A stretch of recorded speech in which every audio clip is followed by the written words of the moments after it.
Hi guys, welcome to Taffy Hoops. I'm Landon, and David's on one side of me. I don't know which side, but um, today we are going to be talking about NBA trade deadline trades that could be coming up. Either if we either think this trade is going to happen or this trade will help a team, like a team or two, if this trade happens. Some of them aren't necessarily like they're going to happen, but just we think they'd be good, and some of them they're definitely probably going to happen, and then some are both. So yeah. So the first trade is Harrison Barnes going to the Celtics for Tristan Thompson and the 2023 first round pick. Um, I've seen a lot of Harrison Barnes going to the Celtics. I've seen a lot of rumors for that. Danny Ainge has been targeting the wing. I don't really know why, but they definitely do need depth in that backcourt, front court area, just like that wing area. But in my opinion, losing a center would probably not be the best for them. They don't really have a starting caliber center, and Tristan Thompson is the closest to that. So I don't Yeah. know if I this mean, trade would go down, but if it I does mean, go down, how I like it. uh how old is Harrison Barnes? I think He's he's almost 28. 30. He was drafted He's 2012, so he's 28. probably like 29. That sounds my phone. I'm getting like March Madness stuff, but oh, that's Clay Thompson. Tristan Thompson is like how old? Right, Tristan he's Thompson's very still. like He's a little like 2 years probably he older. was he was drafted a year before Tristan Harrison Thompson's 30. Barnes. So yeah, Harrison Barnes probably 29, 28. Harrison Barnes is 28, like I Okay. said, and Tristan Yeah. Thompson's 30. It's Yeah. not a huge age difference, but like I don't know. I don't love this trade. I don't hate So it. yeah, Okay. Nemanja Bjelica going to the Heat for Avery Bradley, KZ Okpala, and a second round pick. I've been seeing that Bjelica wants to get out of Sacramento, and I don't see why he needs to stay. He could really help the Heat with their stretch four with Myers Leonard leaving them. Nemanja could Yeah. definitely really help them as a stretch four. Yeah. I mean, I just don't know a team that wouldn't want Bielitsa. Like, Right. why wouldn't you want a stretch Yeah. big? Yeah. I mean, except I don't really know how good is Bielitsa on like the defensive end, because that's the only He reason I would not want a yeah. stretch big if they just had He might zero be a defense. liability on defense, but if you have Bam Yeah. Adebayo on your team, that Yeah. shouldn't really be a I mean, problem. that's fine.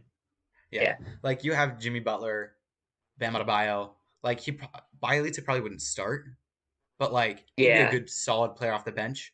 And when you have Bam Adebayo on your team, I feel like you shouldn't be really worrying about defense, at least in the front court.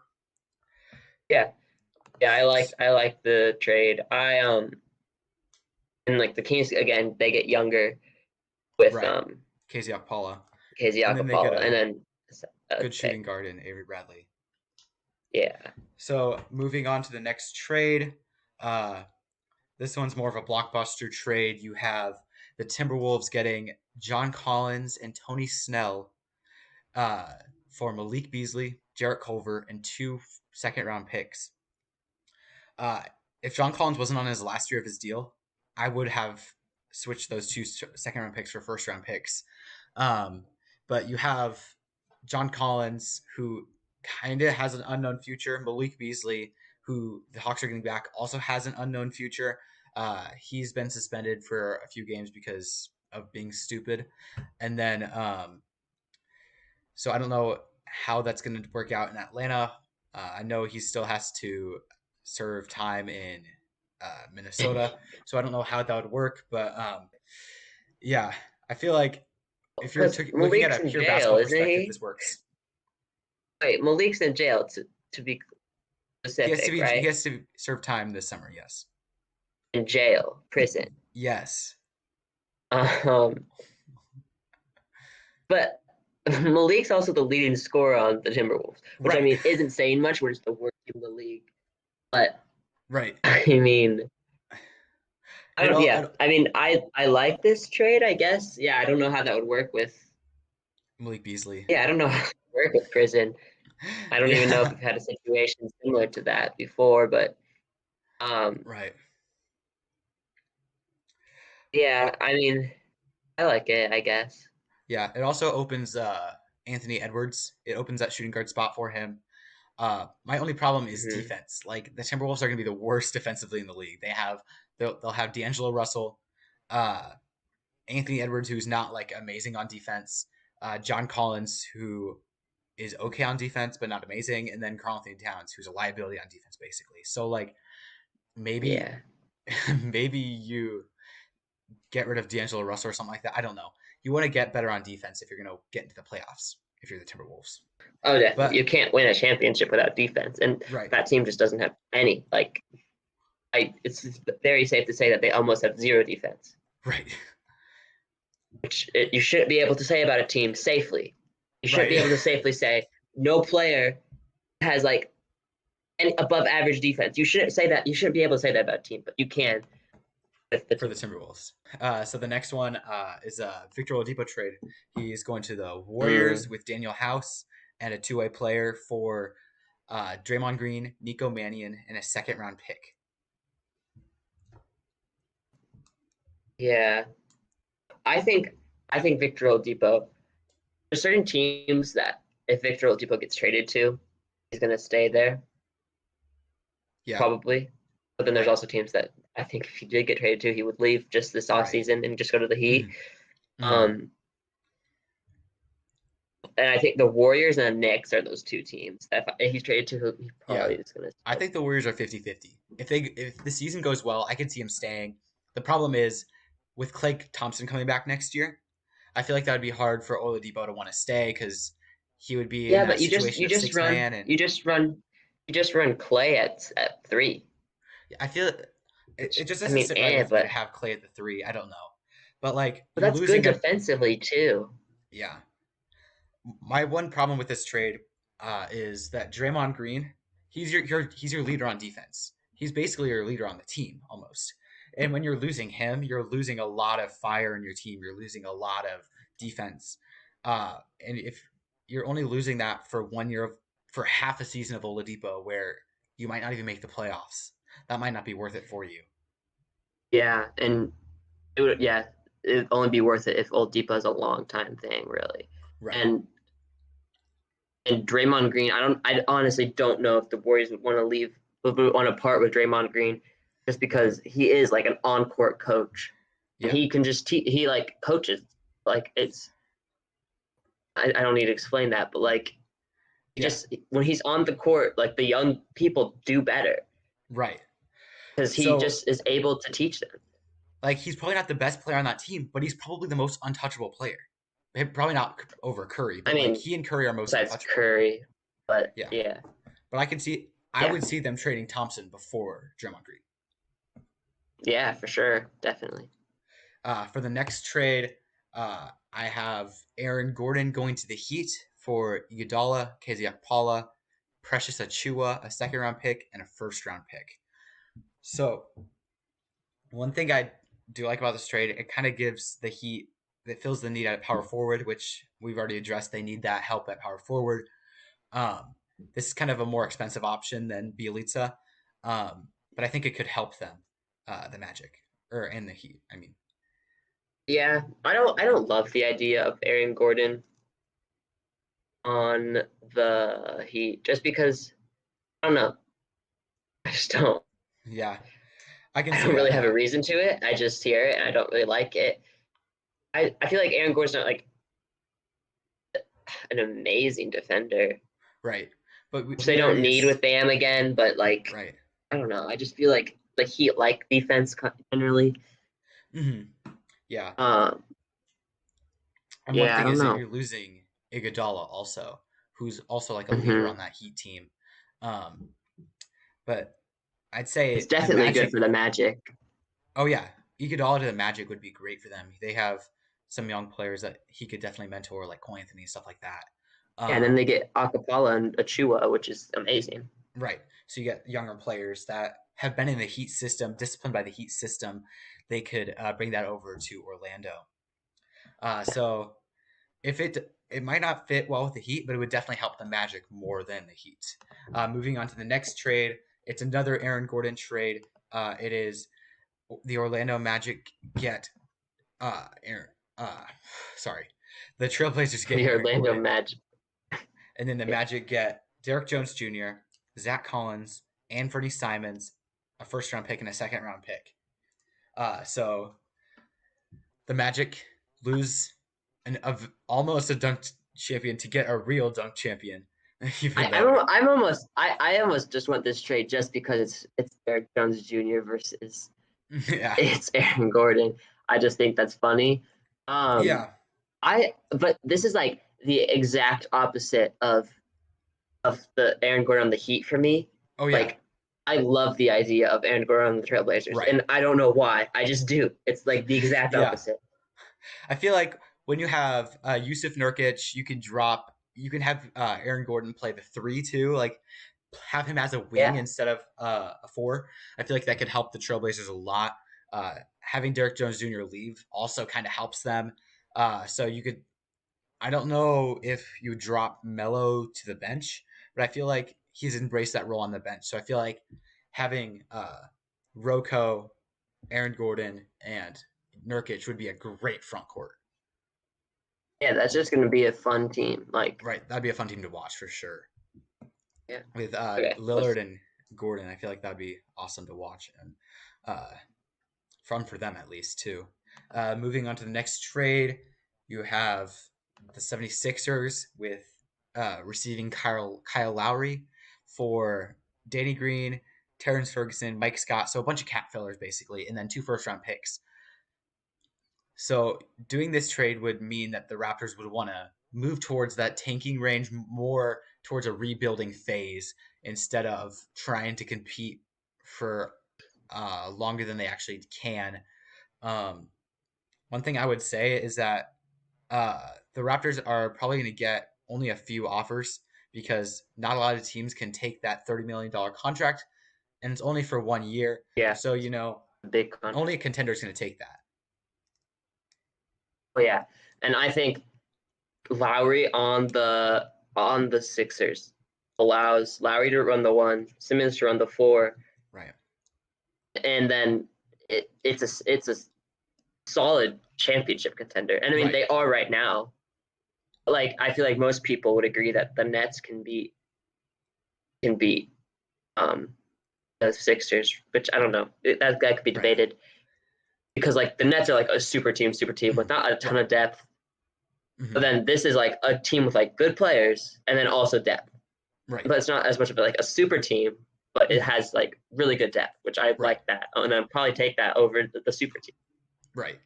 Uh, the 76ers are definitely going to have to make a move if they want to beat the Nets, though. Like, their team constructed right now is not going to beat the Nets, I don't think. Mhm. Um, they'll probably get better than them on the regular season, but not in the playoffs. Uh, Also, the Nets have to fill some holes, too, so that could be like the same thing for them. Uh, but I like the trade. My only concern is that the Sixers would lose shooting, which they did to get Tobias Harris a few years ago, which kind of dropped their stock a bit. Um, I would say 76ers definitely get Kyle Lowry. I feel like this is different than the trades that like got rid of their shooting. But I like this trade for the 76ers. The Raptors could definitely do this if they want to go towards a rebuild. Yeah, it's like two different phases of life for like an Right. NBA team. It's like championship contender and then like full rebuild. Mm-hmm. Yeah, that's gonna So, be sad to see Lowry leave Raptors oh yeah, if it's true. I feel like he'll be okay with leaving the Raptors because he already said that he was gonna go back to the Raptors and retire with them, at, even if it's on like that 1 day contract. So he'll still be a Raptors legend. I feel like that'd be awesome for him to Yeah, win a couple championships outside of Toronto to kind of bolster his Hall of Fame case. yeah. Okay, what's your next? The next one is a 3-team trade.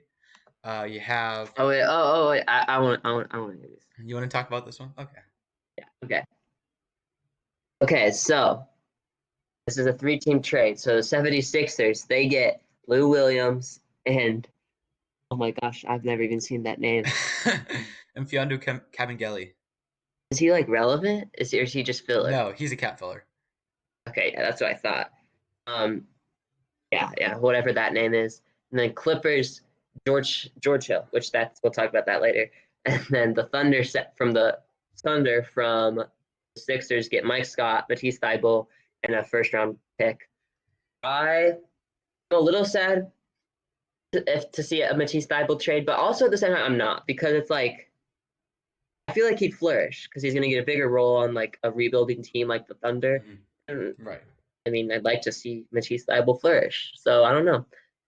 Um, and then David, do you want to talk about the Clippers? Oh yeah, so the Clippers would trade Lou Williams, who's been underperforming this year. He could definitely help the Sixers with their scoring. They have a good defense already with Ben Simmons and Joel Embiid, uh, so they can take Lou Williams and make them kind of their scoring six man um, behind Seth Curry in on the bench. And then for the Clippers, they get a solid point guard in George Hill. They don't really have a point guard right now. They have Patrick Beverly, but he's not really considered a point guard right now. So I would say, what? I don't know. So they It's could just like, funny the way you talked about Patrick Beverly. I don't know. he's not a point guard. He's a shooting guard. Yeah, he's not. He's basically He's Marcus not. Smart, but Yeah, slightly he's worse like offense. he's a shooting guard. Yeah. But George Hill can definitely be that facilitator. If they could somehow get Ricky Rubio, that would be like similar. Ricky Rubio is definitely a good point guard that could fit with that team. Yeah, yeah, definitely. Right. Then the next trade is between the Cavaliers and the Heat. The Heat would get up and coming starter Larry Nance. He's been playing really, really well this year. For Andre Iguodala and 2 first-round picks. Uh, the Cavaliers have a young roster. They could take the leadership of Andre Iguodala. He can fill some minutes if he needs to, but it's really about those first-round picks. Oh That yeah, the Cavaliers are I do rebuilding. this trade if I was the Cavs for sure. Yeah, and the Heat do this if they want to contend. They feel that need a power forward again. Um, they have they just need a good, solid power forward for them because they basically have it set at point guard, shooting guard, small forward, center, not power forward. They have a decent bench, so they just need a starting power forward, and I think Larry Nance could be that guy. Oh yeah, definitely. And I pulled the trigger from the Cavs again for sure because you get leadership and Iguodala, which I would love just to coach the younger guys, and because they're just a super young team right now, and then they also get picks, which is perfect for like a rebuilding team like the Cavs. I mean, would you classify them as rebuilding? Oh, Definitely, right? they'll be rebuilding. Yeah, once they I get think rid they're of they're not Drummond in. and Love. No, wait, they're not in the playoffs right now.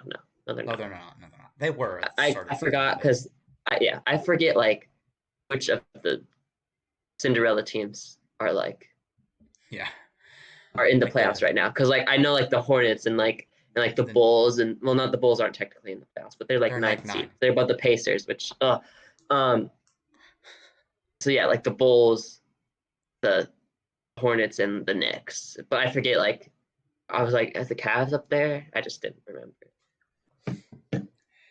Hey guys, thank you guys for watching the video. Landon and I made March Madness brackets. If you guys would like to see those, we're gonna do a challenge with that with a punishment for the person who has the fewer points. So we'll put the links to those brackets in the description of this video.